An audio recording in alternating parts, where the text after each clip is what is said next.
माही और उसके पति रोहित के बीच बहुत प्रेम था। दोनों एक दूसरे पर जान निछावर करने तक के लिए तैयार रहते थे। ये सब देखकर रोहित के पिता यानी कि माही के ससुर को बहुत अच्छा लगता था। बहू, तुम दोनों का प्यार देखकर मुझे कभी कभी तुम्हारी सास की याद आ जाती है। पिताजी, आप खुद को अकेला मत समझा कीजिए, हम लोग हैं ना। और वैसे भी तो इस उम्र में आप कितने हैंडसम लगते हैं, आपको अकेलापन फील करने की जरूरत ही नहीं है। और वैसे भी अगर आप शाम को चौराहे पर निकल जाएं तो 2-4 लड़कियां तो आपको देख के ऐसे ही गिर जाएंगी। बहू, तू ये कैसी बातें कर रही है? मैं बचपन से ही एक्सरसाइज करता चला आ रहा हूँ और तुम दोनों की खुशी देखकर मेरा चेहरा भी खिला खिला रहता है। मेरे जवान दिखने के पीछे तुम दोनों भी एक बहुत बड़ा कारण हो। पापा, मैं जब भी आपके साथ मार्केट जाता हूँ ना, तो लोग मुझे आपका बड़ा भाई समझने लगते हैं। उन्हें लगता है कि आप मेरे छोटे भाई हो। अरे बड़ा भाई समझे तो बात भी समझ में आती है, लेकिन छोटा भाई। ससुर जी हैं ही इतने क्यूट, तो इसमें लोगों की क्या गलती? तुमने तो इतनी बड़ी बड़ी दाढ़ी बढ़ा रखी है। ससुर जी तो बिल्कुल चिकने रहते हैं, इसीलिए वो बच्चे लगते हैं आज भी। रोहित के पिता को अच्छी तरह पता था कि इस तरह की बातें वो दोनों इसलिए ही कर रहे हैं कि ताकि उनका दिल बहलता रहे। लेकिन माही के ससुर अंदर ही अंदर बहुत अकेले थे, क्योंकि उसका बेटा दिन भर काम पर रहता था और वो हर वक्त अपनी बहू से तो बातें कर नहीं सकता था। इसलिए अकेले कमरे में बैठकर अपनी मरी हुई पत्नी की तस्वीर को लेकर कमरे में देखकर रोया करता था। कौशल, तुमने मुझसे वादा किया था कि हम बुढ़ापे में भी एक दूसरे का ख्याल रखेंगे, लेकिन तुम तो मुझे बहुत जल्दी ही छोड़कर चली गई। अरे मुझे भी तो अपने साथ ले जाती तो तुम्हारा क्या बिगड़ जाता। ये सब कमरे के बाहर खड़ी माही ने सुन लिया था। मोहिनी तुरंत रसोई में गई और चाय बनाकर अपने ससुर जी के कमरे में पहुंच गई। पिताजी, आप जब देखो तब सासू माँ की तस्वीर लेकर रोया करते हैं, ऐसा मत कीजिए, वो हमेशा हम सबके साथ ही हैं। ये लीजिए आपकी पसंदीदा इलायची वाली चाय। तभी अचानक घर की डोरबेल बजी। माही ने दरवाजा खोला तो बाहर उसकी छोटी बहन निहारिका थी। निहारिका तू? नहीं नहीं, मैं कौशल्या। अरे कमाल करती है तू भी माही, मैं तेरी छोटी बहन निहारिका ही हूँ। बहुत दिनों से तुझे देखा नहीं था तो सोचा तुझे देख लेती हूँ और मेरा टाइम पास भी हो जाएगा, क्योंकि मेरा कॉलेज भी खत्म हो चुका है। ये तो तूने बहुत अच्छा किया, अब तो तू कुछ महीनों तक मेरे साथ ही रहना। लेकिन माही को ये नहीं पता था कि निहारिका कुछ महीनों के लिए नहीं बल्कि पूरी जिंदगी के लिए ही उसके घर में रुकने वाली है। खैर, शाम को जब रोहित घर आया तो पूरा परिवार एक साथ बैठकर खाना खा रहा था। जीजू, मैंने आपके पापा को 6 महीने पहले देखा था, वो तब भी जवान थे, लेकिन आज मैं देख रही हूँ तो वो जवानी से बचपन की तरफ बढ़ रहे हैं। ऐसा क्या खाते हैं कि आपकी उम्र दिन ब दिन घटती जा रही है? जिसकी माही जैसी बहू हो वो दिन ब दिन जवान तो होगा ही। बहू मुझे जो इतना प्यार करती है। मैं आ गई हूँ ना, अब मैं भी आपको बहुत ज्यादा प्यार दूंगी। जब आपको 2-2 जगह से प्यार मिलेगा ना तो आप और भी ज्यादा जवान हो जाएंगे। खैर, सभी लोग खा पी कर सो गए, पर निहारिका को नींद नहीं आ रही थी, तो वो टहलते टहलते बाहर हॉल में आ गई। तभी उसे अचानक किसी की सिसकियां सुनाई थी। वो आवाजें माही के ससुर जी के कमरे से आ रही थी। दरवाजा बंद था, इसीलिए निहारिका कान लगाकर सब कुछ सुनने लगी। तुम्हें पता है हमारी बहू माही कितनी अच्छी है, और अगर आज तुम जिंदा होती तो लोग तुम्हारी और माही की मिसालें देते, क्योंकि तुम दोनों के बीच इतना प्यार होता, इतना प्यार किसी भी सास बहू के बीच में नहीं होता। मुझे तुम्हारी बहुत याद आती है, मैं हर वक्त तुम्हारे ख्यालों में जागता रहता हूँ, और जैसे ही मुझे नींद आती है तो मुझे सपने में तुम दिखाई देती हो। लगता है ये खुद को कुछ ज्यादा ही अकेला महसूस करते हैं, और हो भी क्यों ना। अगर हम सब समय से पहले ही साथ छोड़कर चला जाए तो दुख तो होता ही है। दीदी और जीजू तो इस बात को समझेंगे नहीं, खुद तो कमरे में मस्ती कर रहे होंगे और उनके पिताजी बेचारे यहाँ पर अकेले कमरे में रो रहे हैं। खैर, निहारिका कुछ कर नहीं सकती थी, इसलिए वो भी अपने कमरे में जाकर सो गई। अगले दिन सुबह माही सभी के लिए चाय नाश्ता बनाकर टेबल पर लेकर आई। सभी लोग चाय नाश्ता करने लगे और गप्पे मारने लगे। फिर रोहित तो अपने काम पर निकल गया और फिर दोपहर के वक्त, दीदी आप टीवी देखो, मैं तब तक आपके ससुर जी से बातें कर कर आती हूँ। वो बेचारे खुद को अकेला महसूस किया करते हैं। हाँ निहारिका, तूने ये सही किया, तू ही उन्हें एंटरटेन कर सकती है। वो तेरी बात का बुरा भी नहीं मानेंगे, तुझे अपनी बेटी जो मानते हैं। निहारिका मुंह बनाकर बाहर से माही के ससुर के कमरे में चली गई। उसने अंदर से दरवाजा बंद कर दिया। अरे निहारिका बेटा, दरवाजा क्यों बंद कर रही हो? देखिए, आप मुझे बेटी कहना बंद कीजिए। मुझे घुमा फिरा कर कहना नहीं आता। आप मुझे बहुत पसंद है और मैं आपसे शादी करना चाहती हूँ। ये तुम कैसी बातें कर रही हो निहारिका?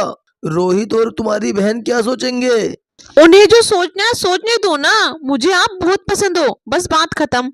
ये कैसा पागलपन है? ऐसा बिल्कुल नहीं हो सकता। अगले दिन से ही निहारिका ने माही के ससुर को टॉर्चर करना शुरू कर दिया। अब माही के ससुर को कोई रास्ता नजर नहीं आया, इसलिए वो चुपके से निहारिका को अपनी कार में बिठाकर मंदिर ले गया और मंदिर जाकर उसने उससे शादी कर ली। शादी करके दोनों गले में माला डालकर रात को घर वापस आ गए। ये देखकर रोहित और माही हैरान हो गए। पिताजी, इस उम्र में आपको ये सब करते हुए शर्म नहीं आई? और अगर आपको दूसरी शादी करनी ही थी तो मुझे बता देते, मैं करा देता। मेरी शादी से आपको शादी करने की क्या जरूरत थी? कम से कम उम्र का लिहाज तो किया होता। ये आपकी बेटी की उम्र की है। खबरदार रोहित, जो अपने पिता के बारे में ऐसा बोला तो मैं आप तुम्हारी माँ हूँ और मैं अपने पति के खिलाफ एक शब्द नहीं सुन सकती। निहारिका, मुझे तुझसे ऐसी उम्मीद नहीं थी। आज के बाद मैं तुझसे कभी बात नहीं करूंगी। माही, आज से तू मेरी बड़ी बहन नहीं, मैं तेरी सास हूँ। चल, अब जल्दी से जाकर हम सबके लिए खाना बना कर ला और मैं भी तेरी मदद कर देती हूँ। नहीं, इतना एहसान करने की कोई जरूरत नहीं है, मैं खुद बना लूंगी। ऐसे ही दिन बीतते गए, लेकिन निहारिका ने नोटिस किया कि रोहित और माही ने उससे बात करना ही बंद कर दिया। इसलिए एक रात, दीदी जीजू, इस सब में आपके ससुर जी की कोई गलती नहीं है। पर तूने ऐसा किया क्यों? जब मैं पहली बार इस घर में आई तो मैंने एक रात आपके ससुर जी को अकेले कमरे में रोता हुआ सुना। वो अपनी पत्नी की तस्वीर लेकर रात भर रोया करते थे। ये सब मुझसे देखा नहीं गया तो मैंने इनसे शादी कर ली। आप दोनों अपने कमरे में सो जाते थे पर इनकी रातें रोकर गुजरती थी। हमें माफ करना निहारिका, तुमने जो भी किया बहुत अच्छा किया। कम से कम इसी बहाने पिताजी रात को अब रोएंगे नहीं। अब होने को कौन टाल सकता है, लेकिन मैं अपनी छोटी बहन को सास बनाकर बहुत खुश हूँ। तेरा तरीका भले ही गलत था पर तूने सही किया। उस दिन के बाद से चारों लोग उस घर में खुशी खुशी से रहने लगे। चैनल पे नए हैं तो वीडियो को लाइक करें और चैनल को सब्सक्राइब करें और कमेंट करके हमें जरूर बताएं कि आपको हमारी वीडियो कैसी लगी। अनपढ़ कहीं के, ये सब तेरी वजह से हुआ है। हमारे घर में सब पढ़े लिखे हैं सिवाय तुझ नालायक के। और माँ, आपको भी क्या जरूरत थी लड़के वालों के सामने ये कहने की कि ये इस घर का नौकर नहीं बेटा है। अरे वो इसे नौकर समझ रहे थे तो समझने देना था ना। वैसे भी इसकी हैसियत एक नौकर से ज्यादा नहीं है हमारे घर में। आज जिसकी वजह से मेरा रिश्ता इतने बड़े घर में होते होते रह गया। रोशनी बिल्कुल सही कह रही है माँ। अगली बार कोई रिश्ता आए तो इसे तो अलग ही रखना। हमारी ही गलती थी जो हमने इसे लड़के वालों से मिलवा दिया।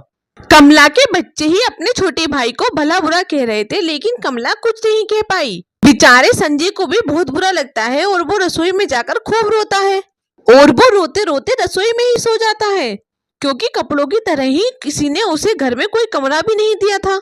क्या हुआ कमला, आखिर इतनी क्यों परेशान हो? अरे अपनी बेटी के लिए और भी रिश्ते आ जाएंगे। मैं उसके लिए नहीं, अपने बेटे संजय के लिए परेशान हूँ। उसके अपने सगे भाई बहन उसके साथ नौकरों वाला व्यवहार करते हैं। लेकिन हमने उसे भी तो स्कूल में डाला था, लेकिन वो आगे नहीं पढ़ा तो इसमें हमारी क्या गलती है? आप ये अच्छे से जानते हैं कि वो क्यों नहीं पढ़ा। जब हमारे कारोबार में हमें नुकसान हो रहा था तो वो सूरज ही था जब उसने अपनी पढ़ाई लिखाई छोड़कर हमारे काम में हमारी मदद की थी। देश राज ने जब किचन में देखा तो बेचारा संजय बिना चादर तकिया बिछाए गर्मी में सो रहा था। उसे भी अपनी गलती का एहसास था लेकिन वो कर भी क्या सकता था।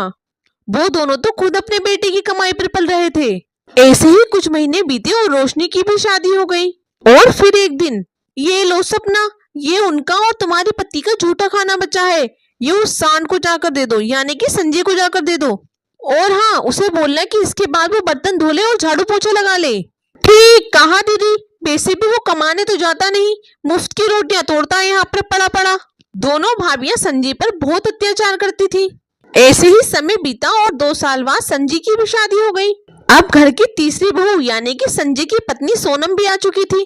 सासू माँ, हमारा कमरा कहाँ है और हम यहाँ रसोई में क्यों सोए? क्योंकि तुम्हारा पति यही सोता है और अब से तुम भी रात को यही सोओगी। लेकिन वो भी तो इस घर के बेटे हैं ना, तो फिर उनके लिए कमरा क्यों नहीं? हाँ, लेकिन जब वो कुछ कमाता धमाता ही नहीं तो उसके लिए अलग से कमरा कहाँ से बनवाए? सोनम को बहुत बुरा लगता है। अगले दिन जब वो अपने पति को घर में पोछा लगाते हुए देखती है तो पूछती है, जी आप ये सब क्यों कर रहे हैं? ये सब काम तो घर की औरतों का है। अरे भाभिया तो सिर्फ खाना बनाती हैं, लेकिन घर के बाकी सारे काम जैसे झाड़ू पोछा बर्तन सब्जी लाना, भाइयों को गाड़ी चलाकर ऑफिस ड्रॉप करना, ये सब तो मैं ही करता हूँ। आज से नहीं कई सालों से करता आ रहा हूँ। जो हुआ सो हुआ।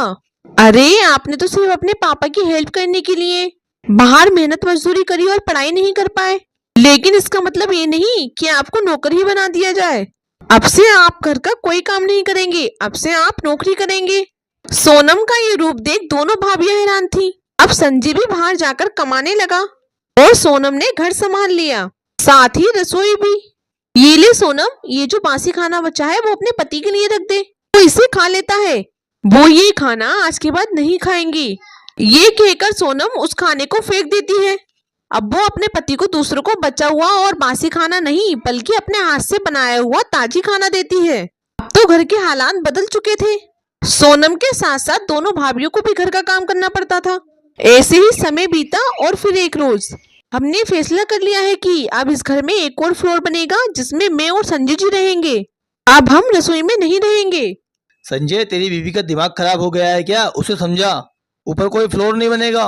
सोनल बिल्कुल ठीक कह रही है भैया, ऊपर फ्लोर बनेगा जिसे मैं अपने पैसों से बनाऊंगा और वहाँ मेरा परिवार रहेगा। सूरज बेटा बिल्कुल सही कहा, वैसे भी ये घर मेरे नाम पर है और मेरा बेटा होने के नाते तेरा भी इस घर पे इतना ही हक है जितना तेरे दोनों भाइयों का।